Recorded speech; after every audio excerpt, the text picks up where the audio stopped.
नमस्कार. विद्यापीठाच्या ई-समर्थ पोर्टलवरील प्रशिक्षण सत्राच्या व्हिडिओमध्ये आपले स्वागत. आजच्या व्हिडिओमध्ये आपण ई-समर्थ पोर्टलवरून फीस मॅन्डेट कसं जनरेट करायचं, ही प्रक्रिया आपण पाहणार आहोत. दरवर्षी आपण आपल्या महाविद्यालयात प्रवेशित झालेल्या विद्यार्थ्यांचे जे शुल्क आपण कलेक्ट करत असतो, स्वीकारत असतो, ते शुल्क त्यातला काही विद्यापीठाच्या फीसचा शेअर आपण विद्यापीठाला जमा करत असतो. तर तो शेअर आपण विद्यापीठाला मॅन्डेटच्या माध्यमातून कसा जमा करायचा, ती प्रक्रिया ई-समर्थ पोर्टलच्या माध्यमातून कशी करायची ते आपण या व्हिडिओमधून पाहणार आहोत. याकरिता आपल्याला ई-समर्थ पोर्टलवरती आपल्या कॉलेजचं जे युजर नेम आहे ते युजर नेम या ठिकाणी टाकायचं आहे.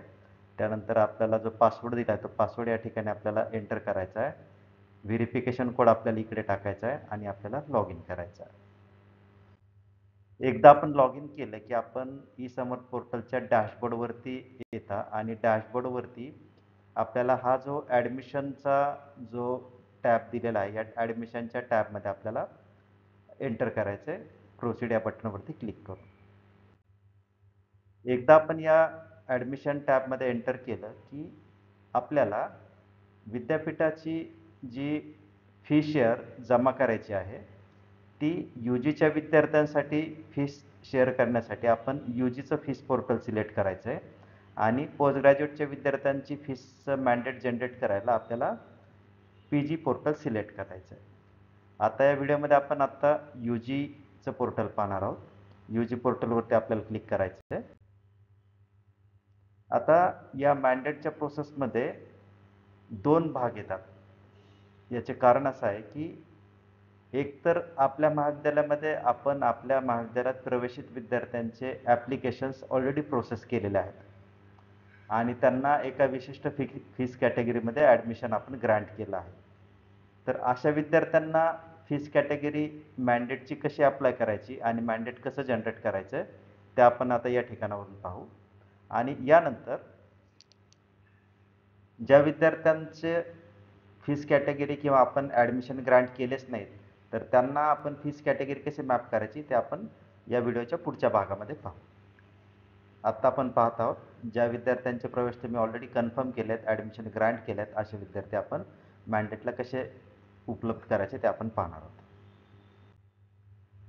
आपल्याला निवडलेल्या ॲडमिशन पोर्टलमध्ये जाऊन आपल्याला ॲडमिशन स्क्रीनिंग डेटा नावाचं एक बटन डाव्या साईडला आपल्याला दिसेल आपल्या कॉलेजच्या लॉग इनमध्ये. त्या ठिकाणी आपल्याला क्लिक करायचं आहे. त्या ठिकाणी क्लिक केल्यानंतर आपल्याला OU नेम म्हणजेच आपलं कॉलेजचं नाव या ठिकाणी सिलेक्ट करायचं आहे. त्यानंतर आपल्या कॉलेजशी ॲफिलिएटेड असलेल्या प्रोग्रामची लिस्ट आपल्याला या ठिकाणी दिसेल. तो प्रोग्राम आपण या ठिकाणाहून सिलेक्ट करायचा आहे. Step 1, step 2 OU code select करा. स्टेप 3 मध्ये आपण प्रोग्राम सिलेक्ट करा आणि नंतर एक्सपोर्ट या बटनवरती क्लिक करायचं आहे.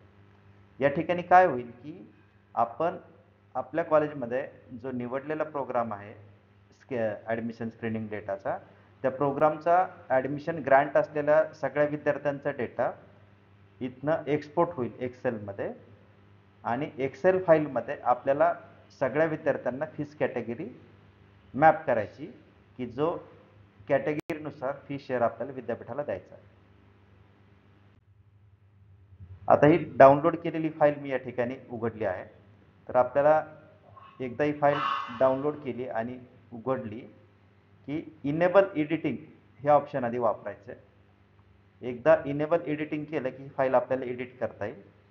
या एक्सेल फाईलमध्ये कॉलम F जो आहे या ठिकाणी आपल्याला सगळ्या विद्यार्थ्यांच्या फीस कॅटेगरी अपडेट करायच्या.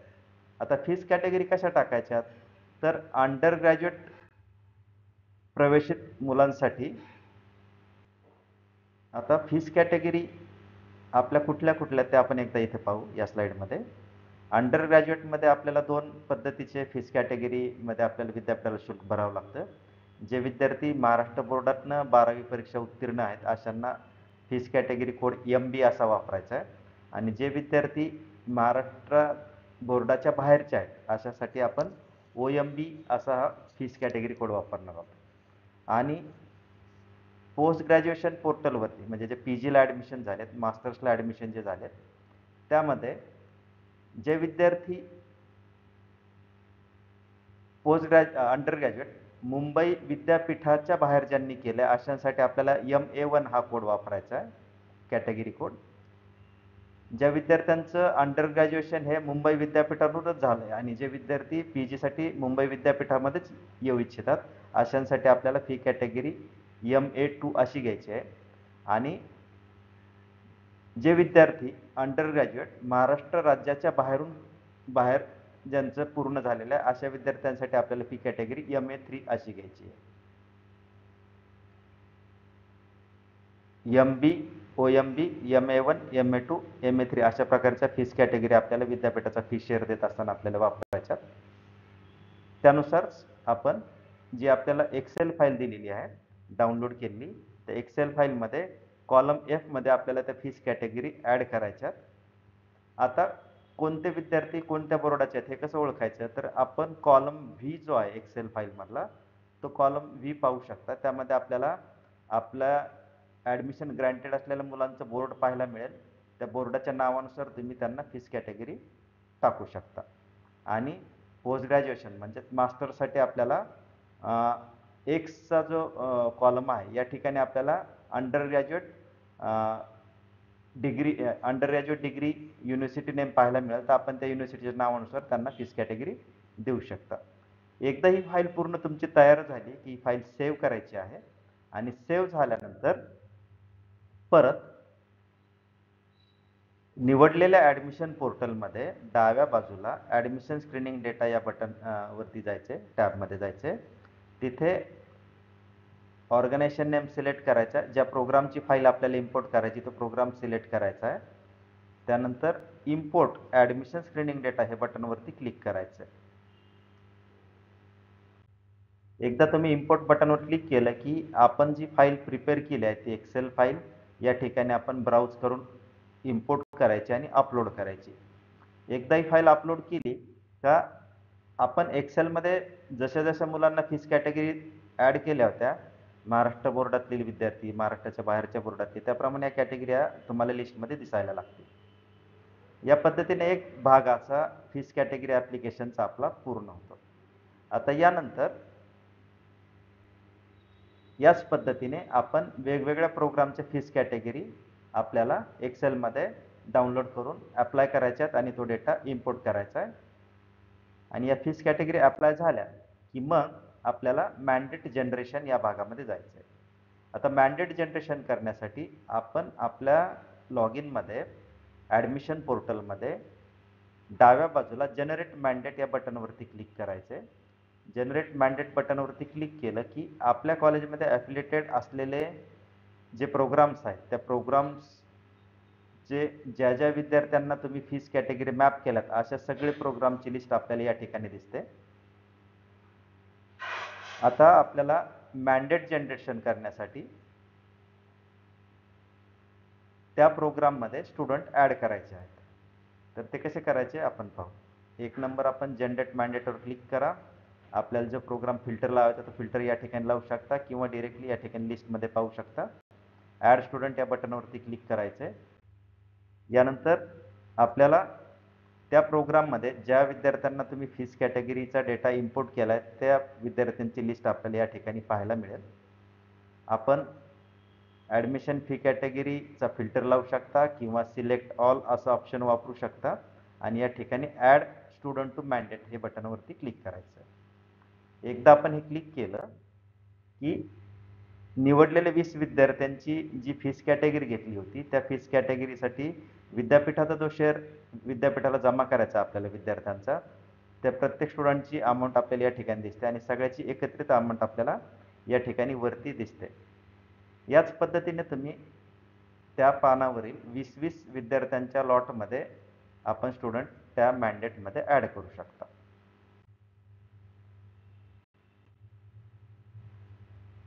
परत आपण जनरेट मॅन्डेटवरती यायचे, व्ह्यू मॅन्डेटवरती क्लिक करायचं आहे. परत आपल्याला ते पुढचे 20 विद्यार्थी तसं पुढचे 20-20-20च्या लॉटमध्ये आपण विद्यार्थी त्या मॅन्डेटमध्ये ॲड करायचे. आणि एकदा ते ॲड झाले की मग आपल्याला मॅन्डेट जनरेट झालंय का ते पाहण्यासाठी जनरेट मॅन्डेटवरती यायचं आणि व्ह्यू मॅन्डेट या बटनवरती क्लिक करायचं. आता मॅन्डेट व्ह्यू म्हणजे तुम्हाला पेमेंट कसं करायचं ते पाहायला मिळेल. त्यानंतर तुम्हाला त्या मॅन्डेटचं पेमेंट करायचं आहे. तर एकदा तुम्ही व्ह्यू मॅन्डेटवरती क्लिक केलं की तुम्हाला ज्या प्रोग्रामचे मॅन्डेटची फीस विद्यापीठाकडे जमा करायची त्या प्रोग्रामची लिस्ट, आपल्या कॉलेजचं नाव, या सगळे डिटेल दिसेल. किती विद्यार्थ्यांचं मॅन्डेट जनरेट झालेलं आहे, आपल्या कॉलेजचं नाव, प्रोग्राम, ते मॅन्डेट पेड आहे की ड्राफ्ट मोडमध्ये आहे हे दिसेल. जे मॅन्डेट ऑलरेडी तुम्ही पेड केले त्याची रिसिप्ट तुम्ही इकडनं डाउनलोड करू शकता. आणि ज्या मॅन्डेटची फीस पेमेंट करायची राहिली त्या मॅन्डेटसाठी तुम्ही प्रिव्ह्यू मेक पेमेंट हे ऑप्शन वापरून पेमेंट करू शकता. किंवा तुम्हाला हे जे मॅन्डेट जनरेट झाले 130 मुलांचं, इथे जर तुम्हाला काही मुलं ॲड करायची असतील तर इथे ॲड स्टुडंटचं पर्याय वापरून आपण स्टुडंट ॲड करू शकता. आता आपण पेमेंट कसं करणार आहोत ते पाहणार आहोत. या ठिकाणी प्रिव्ह्यू अँड मेक पेमेंट या बटनवर क्लिक करायचं आहे. आपण जे मॅन्डेट सिलेक्ट केलं 130 मुलांचं, ते 130 मुलांचा संख्या आणि त्याची एकूण रक्कम, विद्यापीठाला शेअर जो फी शेअर जमा करायचा आहे तो या ठिकाणी दिसेल. क्लिक हिअर फॉर पेमेंट करायचं आहे. त्यानंतर आपण ओके या बटनवरती क्लिक करायचं आहे. एकदा ओके बटनवर क्लिक केले की आपल्याला पोर्टलवरती पेमेंट गेटवेचा ऑप्शन मिळेल. या ठिकाणी विविध पेमेंटचे ऑप्शन दिलेले आहेत. Credit card, debit card, net banking, UPI, valet आणि NEFT RTGSच्या माध्यमातून तुम्ही पेमेंट करू शकता. एकदा पेमेंट झालं की तुम्ही पेड केलेल्या मॅन्डेटची रिसिप्ट जनरेट मॅन्डेट या भागामध्ये जाऊन व्ह्यू मॅन्डेट या बटनवरती क्लिक करून रिसिप्टमध्ये आपण ती फीसचं पेमेंट केलेलं रिसिप्ट डाउनलोड करू शकता. आता ही प्रक्रिया झाली ज्या विद्यार्थ्यांचे प्रवेश तुम्ही ऑलरेडी पूर्ण केले आहेत किंवा ॲडमिशन ग्रँटेड स्टेटस करून ठेवलं आहे अशांसाठी. आता ज्यांनी ॲडमिशन ग्रँट केलेच नाही तर अशा महाविद्यालयांसाठी आणखी एक पर्याय उपलब्ध करून दिला फीस कॅटेगरीचा, तो आपण पाहू. म्हणजे ज्या मुलांची ॲडमिशन आपण ग्रँट केलीच नाही अशा मुलांना आपण डिरेक्टली फी ॲडमिशन कॅटेगरी कशी अप्लाय करायची ते पाहू. तर ॲडमिशन पोर्टलवरती आपल्याला प्रोसेस ॲप्लिकेशन या भागामध्ये जायचं आहे. त्यानंतर आपल्याला ज्या मुलांची ॲडमिशन प्रोसेस करायची ती लिस्ट दिसते. या प्रक्रियेशी आपण सर्व ज्ञात आहात. ज्या मुलाची फीस ॲडमिशन कन्फर्म करायचं, ग्रँट करायचं, तो मुलगा आपण या ठिकाणी लिस्टमधनं निवडायचा आहे. तो सिलेक्ट केल्यानंतर त्या स्टुडंटसाठीचं आपल्याला ओरिजिनल कॅटेगरी जी आहे सिस्टममधली ती या ठिकाणी डिस्प्ले होते. त्याची ॲडमिशन कॅटेगरी तुम्ही या ठिकाणाहून सेट करू शकता. आणि हा मुख्य पर्याय ॲडमिशन फी कॅटेगरी. या ठिकाणाहून आपण महाराष्ट्र बोर्ड किंवा अदर दॅन महाराष्ट्र बोर्ड किंवा अदर दॅन मुंबई युनिव्हर्सिटी किंवा फ्रॉम मुंबई युनिव्हर्सिटी किंवा अदर स्टेट असा पर्याय निवडून त्या मुलाचं ॲडमिशन आपण मार्क ॲप्लिकेशन ॲज ग्रँटेड या ठिकाणी सेट करू शकता. तर हाही पर्याय आपल्याला उपलब्ध आहे जर आपल्या महाविद्यालयात ऑलरेडी जर ॲडमिशन आपण ग्रँट केले नसतील तर. एक मुलाचं आपल्याला इथून करावं लागेल किंवा आपण एक्सेल डाउनलोड करून ॲडमिशन ग्रँटेड मुलांची आपण ती प्रोसेस पूर्ण करू शकता. आणि एकदा का या ठिकाणाहून स्टुडंट ॲडमिशन ग्रँट झालं की आपण थेट मॅन्डेट जनरेशनला जाऊ शकता. काही शंका असल्यास तुम्ही आमच्याशी कॉन्टॅक्ट करा, व्हॉट्सअप ग्रुपला मेसेज करा. काही शंका असेल तर आपण ती दूर करण्याचा प्रयत्न करू.